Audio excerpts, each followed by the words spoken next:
যে ঘটনাকে কেন্দ্র করে বাংলাদেশে গণ অভ্যুত্থান সংঘটিত হয়েছে সেই প্রেক্ষাপট উল্লেখ করা হয়নি।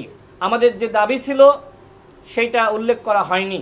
গতকাল মাননীয় প্রধান উপদেষ্টা জুলাই ঘোষণাপত্র পাঠ করেছেন এবং একই সাথে জাতির উদ্দেশ্যে বক্তব্য প্রদান করেছেন।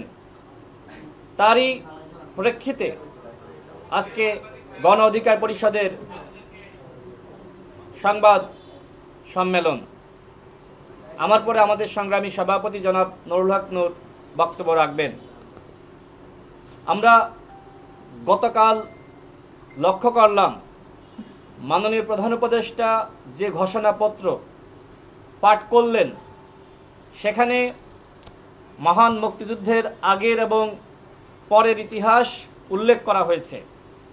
আমরা এটাকে পজিটিভভাবে দেখছি, কিন্তু যে ঘটনাকে কেন্দ্র করে বাংলাদেশে গণ অভ্যুত্থান সংঘটিত হয়েছে সেই প্রেক্ষাপট উল্লেখ করা হয়নি।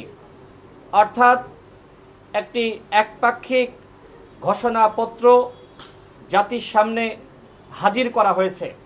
আমাদের দল গণ অধিকার পরিষদের পক্ষ থেকে আমরা গত 3 আগস্ট সাংবাদিক সম্মেলন করে বলেছিলাম, যদি সরকার প্রকৃত ইতিহাস তুলে না ধরে একপাক্ষিক ইতিহাস জাতির সামনে হাজির করে তাহলে জুলাই ঘোষণাপত্র বর্জন করবে গণ অধিকার পরিষদ। এরপরে আমরা সরকারের প্রতিনিধি তাদের সাথেও যোগাযোগ করেছি। তারা বলেছেন আপনাদের যে দাবি সেটা আমরা যারা দায়িত্বপ্রাপ্ত ছিলেন তাদের কাছে পৌঁছে দিয়েছি। আমরা তারপরেও লক্ষ্য করলাম আমাদের যে দাবি ছিল সেইটা উল্লেখ করা হয়নি। আমরা শুধুমাত্র কোটা সংস্কার আন্দোলনের কথাই বলি নাই, আমরা বলেছি নিরাপদ সড়ক আন্দোলন এবং মোদি বিরোধী আন্দোলন, শাপলা চত্বরে হত্যাকাণ্ড, আবরার ফাদ হত্যাকাণ্ড সহ যে আন্দোলনগুলো এদেশের তরুণদের মস্তিষ্কে বিপ্লবের বীজ বপন করেছে, সেই আন্দোলনগুলোর সঠিক ইতিহাস জুলাই ঘোষণাপত্রে থাকতে হবে। কিন্তু গতকাল আমরা সেটি লক্ষ্য করিনি। এই মুহূর্তে আমি আমাদের দলের লিখিত বক্তব্য আপনাদের সামনে পাঠ করছি। ঘোষণাপত্রের 16 নম্বর দফায় বলা হয়েছে, সরকারি চাকরিতে বৈষম্যমূলক কোটা ব্যবস্থার বিলোপ ও দুর্নীতি প্রতিরোধে বৈষম্য বিরোধী ছাত্র আন্দোলন চলাকালে ইত্যাদি।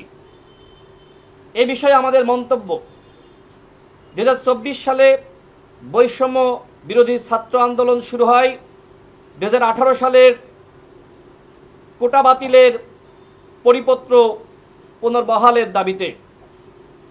2018 সালের কোটা সংস্কার আন্দোলনের পরিপ্রেক্ষিতে প্রথম ও দ্বিতীয় শ্রেণীর চাকরিতে বাতিল হওয়া কোটার অংশ বিশেষ 30% হাইকোর্টের রায়ের মাধ্যমে ফিরে না আসলে নতুনভাবে আন্দোলনের সূচনা হতো না।